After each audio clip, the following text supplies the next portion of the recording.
दोस्तों welcome to लक्ष्य IAS academy. लक्ष्य आईएएस एकेडमी में आपका हार्दिक स्वागत है।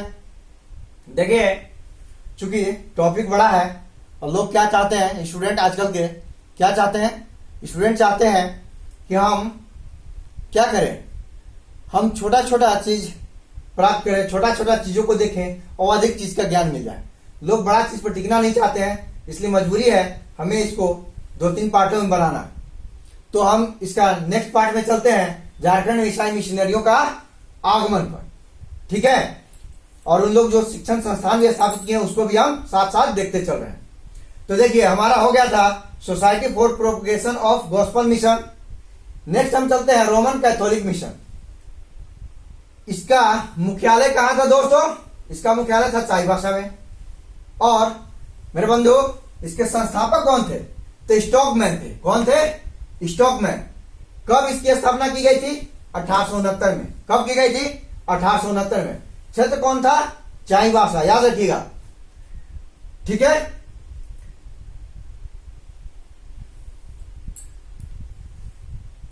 दोस्तों एक चीज इसमें छूट गया था, इन्होंने जो शिक्षण संस्थान स्थापित की थी उसके बारे में थोड़ा जिक्र कर देना चाह रहा हूं। देखिए, इन्होंने सेंट माइकल स्कूल स्थापित किया था, SPG mission Saint Michael school स्थापित किया था 1898 में, जो कि दिव्यांग जनों जो नेत्रहीन हैं उन भाई बंधुओं के लिए है। ठीक है, 1898 में इन्होंने स्थापित किया था। दूसरा था एसपीजी शिक्षा प्रशिक्षण महाविद्यालय 1909 में। एसपीजी, ठीक है, society for propagation of gospel शिक्षा प्रशिक्षण विद्यालय 1909 में इन्होंने स्थापित किया था। ठीक है, संत मार्गरेट बालिका उच्च विद्यालय जो 1919 में स्थापित किया था इन्होंने, यानी एसपीजी मिशन ने। ठीक है, वह एक स्कूल था, यानी शिक्षा पर इन्होंने फोकस किया था। नेक्स्ट अब हम अपने टॉपिक पर आते हैं। कौन सा? Roman Catholic mission. इसका मुख्यालय चाईबासा। ठीक है, रोमन कैथोलिक मिशन कहा? रोम की संस्था थी। रोम आप स्पष्ट है, इटली की राजधानी रोम है। ठीक है, तो वो आया 1869 में। इसकी स्थापना स्टॉकमैन ने किया था। ठीक है, स्टॉकमैन ने कर दिया, लेकिन इसका प्रचार प्रसार में तेजी यानी स्पीड यानी गति कब आए? जब फादर लिवेंस महोदय आए, जो फादर थे लिवेंस महोदय, 1885 की बात है, वो जब इसमें शामिल हुए तो उन्होंने ही इसका बहुत तेजी से प्रचार प्रसार करना प्रारंभ किया।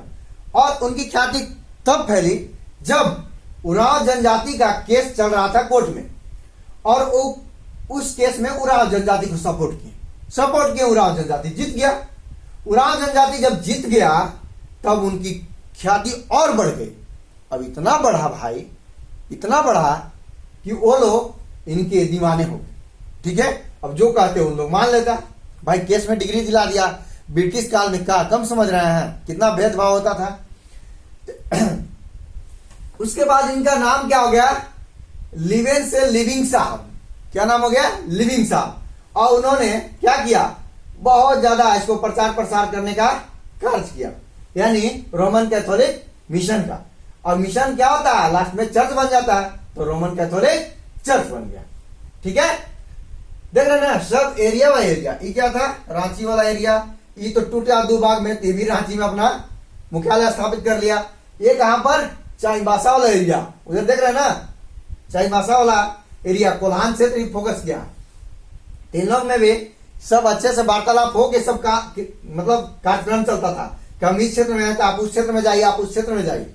ठीक है, अब फादर लिवेंस तो जितना बढ़ाए तो बढ़ाए हैं। उसके बाद इससे जर्मनी के फादर थे जिनका नाम था, देखिए यहां पर मैंने डॉट डॉट में लिखा हुआ था। ठीक है, फादर हॉफमैन महोदय थे। हॉफमैन मैंने पागल आदमी मत समझिएगा, बहुत दिमाग वाला आदमी था। ठीक है, फादर हॉफमैन थे जिन्होंने क्या किया? इस धर्म में अपना, यानी इस मिशन को फैलाने में अपना अमुक योगदान निभाया। ठीक है, और उन्होंने एक पुस्तक लिखी। क्या पुस्तक लिखी? इंसाइक्लोपीडिया ऑफ मुंडारिका, यहां पर मैं लिख दे रहा हूं, डॉट डॉट में है, इन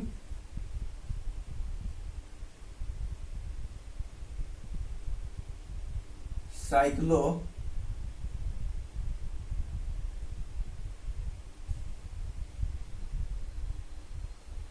चूंकि इसी डॉट पर लिखना मेरा मजबूरी है, नहीं तो थोड़ा अच्छा नहीं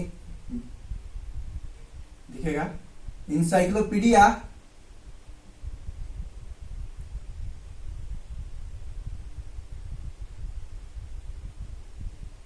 इंसाइक्लोपीडिया ऑफ मुंडारिका।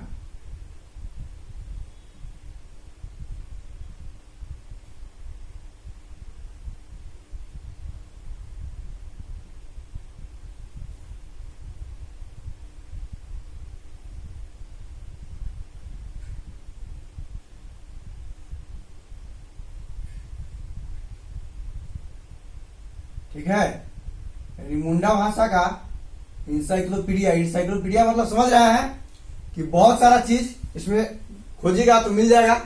तो इंसाइक्लोपीडिया ऑफ मुंडारिका इन्होंने लिखा, जो कि बहुत ही फेमस कृति है। याद करेंगे जितने पुस्तक हैं जो लिखे जा रहे हैं, ये सब आपको साहित्य एवं साहित्यकार, जिसे 5 क्वेश्चन पूछने वाला है जेपीएससी में, उसमें बहुत मुख्य भूमिका निभाने वाले हैं, बल्कि इंपॉर्टेंट भी हो सकते हैं। ठीक है, इंपॉर्टेंट तो है ही, शायद आ भी सकते हैं, ज्यादा चांसेज है। तो इस पुस्तक को उन्होंने क्या किया, सृजन किया, इस पुस्तक का रचना किया, इंसाइक्लोपीडिया ऑफ मुंडारिका। अगर नहीं दिख रहा होगा तो आप लिख लेंगे। कौन थे, फादर हफमैन। लेकिन बीच में इनको जाना पड़ा, जब विश्व युद्ध हो रहा था, ठीक है, 1914 से 18 में जो प्रथम विश्व युद्ध हो रहा था, उस समय इनको जाना पड़ा। जब वहां विश्व युद्ध छिड़ेगा तो भाई स्वाभाविक सी बात है कि अगर मान लीजिए बुलावा आएगा देश से तो जाना ही पड़ेगा। इन्होंने पुस्तक जो लिखा आप लोगों ने देख लिया। और ये क्या किए, जो रोमन कैथोलिक मिशन वाले थे, 1885 से लेके 1947 तक 697 स्कूल खोल दिए। यहां देखिए 295 ही था जीएल मिशन का। ठीक है, ये क्या किए, 697 स्कूल खोल दिए 1885 से 1947 तक। सोचिए तो 62 वर्षों में इतना स्कूल खोल दिए। समझ रहे हैं। अब इन लोग कुछ हम बोले थे, इन लोग क्या किए, इन लोग शिक्षण संस्थान को टारगेट किए थे कि हम भाई स्कूल खोलेंगे, कॉलेज खोलेंगे, शिक्षण प्रशिक्षण विद्यालय खोलेंगे, ताकि लोग हमारी तरफ अट्रैक्ट होंगे, हम उनको ऐसा शिक्षा ही देंगे, वो लोग मेरी तरफ मुड़ जाएंगे, है ना। तो देखिए इन लोग कौन कौन स्कूल खोले। तो खोले संत जॉन स्कूल, जो रांची में है, 1905 में खोले। कौन, रोमन कैथोलिक मिशन वाले ने। उसके बाद देखिए शिक्षण प्रशिक्षण विद्यालय नवाटोली में, जो 1912 में खोला इन्होंने। नेक्स्ट है मतलब शिक्षण प्रशिक्षण, ठीक है, शिक्षा का प्रशिक्षण देने वाले, ठीक है, मतलब जो टीचर तैयार करने वाला विद्यालय था, जिसको टीचर ट्रेनिंग स्कूल बोलते हैं, वो चीज खोला कब, 1912 में नवाटोली में। नेक्स्ट हमारा उर्सुलाइन महिला शिक्षण प्रशिक्षण। अब देखिए क्या है, पुरुष तो पुरुष ही है, लेडीज को स्पेशल से टारगेट कर रहा है कि महिला को अब प्रशिक्षित किया जाए, टीचर बनाया जाए, ताकि वो हमारे धर्म के प्रचार प्रसार में प्रमुख भूमिका, अमुक भूमिका निभा सके। तो उन्होंने क्या किया कि महिला शिक्षण प्रशिक्षण विद्यालय खोल दिया उर्सुलाइन नाम से 1914 में। देख रहे हैं ना, ठीक है, ताकि महिलाओं को भी शिक्षित किया जा सके और अपने वर्ग में शामिल किया जा सके। उन लोगों को स्कूल में तो देने, शिक्षा देने के साथ साथ अपने घर में भी बच्चों को ऐसा शिक्षा देंगे जो कि हम उनको सिखाएंगे। नेक्स्ट है संत जेवियर इंटर कॉलेज रांची खोला। इंटर कॉलेज खोला पहले उन्होंने, कब, 1944 में, जो कि 1948 में डिग्री कॉलेज बन गया। तो पूछेगा सेंट जेवियर डिग्री कॉलेज या सेंट जेवियर इंटर कॉलेज किसके द्वारा स्थापित किया गया, तो रोमन कैथोलिक द्वारा। संत जॉन स्कूल किसके द्वारा स्थापित किया गया, तो रोमन कैथोलिक के द्वारा। गॉस्नर स्कूल किसके द्वारा स्थापित किया गया, तो गॉस्नर जीएल मिशन या गॉस्नर एवेंजेलिकल लूथरन मिशन के द्वारा। ठीक है, सेंट माइकल स्कूल जो नेत्रहीनों के लिए है रांची में, वो किसके द्वारा, तो एसपीजी मिशन के द्वारा स्थापित किया गया। याद रहेगा, ठीक। गॉस्नर कॉलेज, तो गॉस्नर जितना नाम आएगा, Gossner GEL church, G for Gossner, G for Gossner. और यहां पर सेंट जॉन उर्सुलाइन और saint Xavier, saint John Ursuline saint Xavier Roman Catholic mission, याद रखिएगा, जॉन जेवियर, ठीक है, उर्सुलाइन रोमन कैथोलिक मिशन, ठीक है, क्लियर है। उसके बाद देखिए नेक्स्ट आता है the United church of Scotland. अब सब तो सब था, लोगों का प्लानिंग हुआ कि भाई इन लोग भी राय मशवरा करते थे, इधर तो हम लोग कवर कर रहे हैं, तो स्कॉटलैंड, जो स्कॉटलैंड है, ठीक है, स्कॉटलैंड कहां पर है, अभी ग्रेट ब्रिटेन का एक भाग है ना, तो स्कॉटलैंड का जो चर्च आया वो कहां आया, स्कॉटलैंड का एक चर्च आया, वो कहां पर फोकस किया, संथाल परगना फोकस किया, कि संथाल परगना का क्षेत्र होगा जहां पर उन लोग का है कि देखिए हम लोग इधर कवर कर ही रहे हैं, जो पहले से लोग मौजूद थे, लेकिन आप लोग क्या कीजिए, आप लोग संथाल परगना वाला एरिया फोकस कीजिए, यानी संथालों को धर्म परिवर्तित कराने का कार्य कीजिए। तो उन लोग का एरिया कौन हुआ, संथाल परगना वाला क्षेत्र। The United free church of Scotland, इसका नाम क्या था, the United free church of Scotland, या इसका दूसरा नाम Santhal mission of the church of Scotland, Santhal mission of the church of Scotland इसका दूसरा नाम था। इसका संस्थापक थे फादर टेम्पलटन इसका संस्थापक थे, ठीक है। और कब इसकी स्थापना की गई, 1871 में। इसका मुख्यालय कहां खोला गया भाई, सब तो मुख्यालय देख लिए हम। इसका मुख्यालय गिरिडीह का पचम्मा एक जगह है, गिरिडीह का पचम्मा एक जगह है, ठीक है, वहां पर इसका मुख्यालय खोला गया। और इसको कौन कौन सा क्षेत्र टारगेट किए गए, तो हम बता ही दिए, संथाल परगना, दूसरा हजारीबाग और मानभूम वाला एरिया, देख रहे हैं ना, कौन कौन, संथाल परगना, हजारीबाग और मानभूम वाला एरिया, ठीक है। तो ये देखिए अब इसका जो किया था, इससे एक डॉक्टर थे, डॉक्टर भी इसी से जुड़े थे, एंड्रयू कैंपबेल। वो क्या करते थे, वो क्या करते थे, सुई दवाई लोगों को फ्री में करते थे। तो जब लोग बीमार पड़ेंगे और सुई दवाई फ्री में करके लोगों को ठीक करेंगे, तो इनका बात लोग मानेगा कि नहीं, मानेगा है।